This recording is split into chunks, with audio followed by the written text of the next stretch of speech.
Welcome to The Explainer. Today, we're tackling a really crucial question. Why does someone's race seem to play such a huge role in their chances of surviving breast cancer?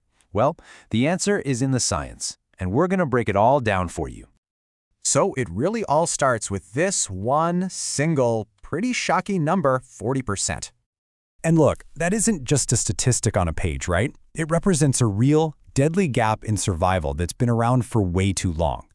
But here's the thing. New research is pointing to a very specific biological reason for this gap. And, maybe more importantly, a surprisingly straightforward way we can actually close it. So to really get to the bottom of why this disparity exists, you've got to look at the cancer itself. Because, and this is key, it turns out not all breast cancers are the same.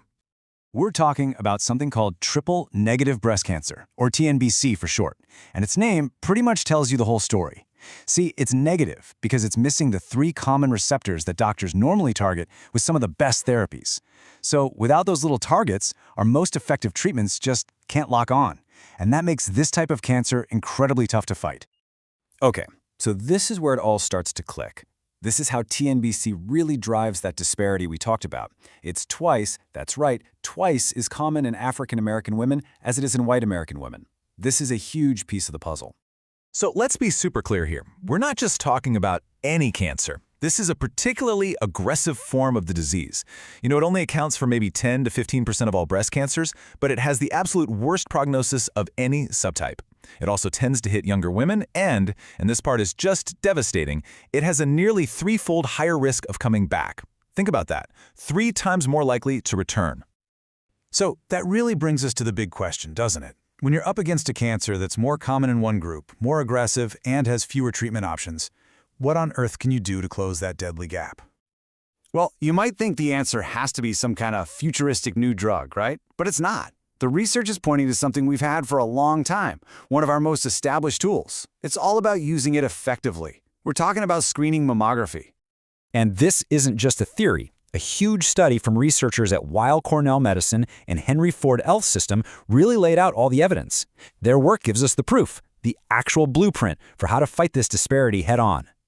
And the logic, when you think about it, is so powerful because it's so simple. Screening just finds these aggressive cancers sooner, and catching them early means they're smaller. But here's the most important part, it means catching them before they've had a chance to spread to the lymph nodes. And that one thing, that is so often the absolute key to survival.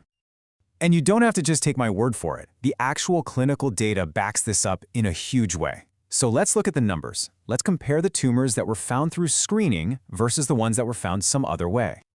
Wow. Okay, look at this. The data is really striking. Tumors that are caught by screening are nearly half the size of those found later. But the really critical difference is right here. They are way more likely to be node negative. And all that means is that the cancer hasn't spread. It's still contained. That is an absolute game changer for someone's chances of survival. And this is where you see the real-world impact. This just perfectly illustrates what that means for survival. For all women with this type of cancer, finding it through screening boosts the 5-year survival rate from around 81% all the way up to almost 93%. I mean, that is a massive, life-saving jump. But this is where the story really comes full circle.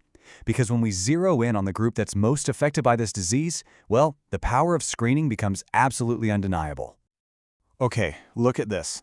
This right here is the most important slide we're going to look at today. For African American women, early detection with screening skyrockets the 5-year survival rate from just over 62% to nearly 87%.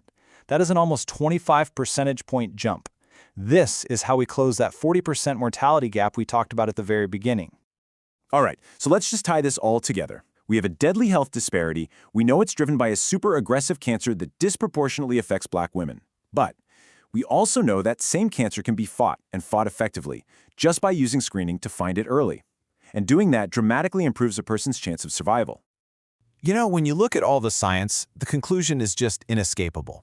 Early detection through regular screening is one of the most powerful and proven tools we have, not just to save lives, but to create fairer, more equitable outcomes in the fight against breast cancer. And so that leaves us with one last really critical question. If the science is this clear and we have a powerful tool that we know works, what's stopping us? The challenge, it seems, isn't in the lab anymore.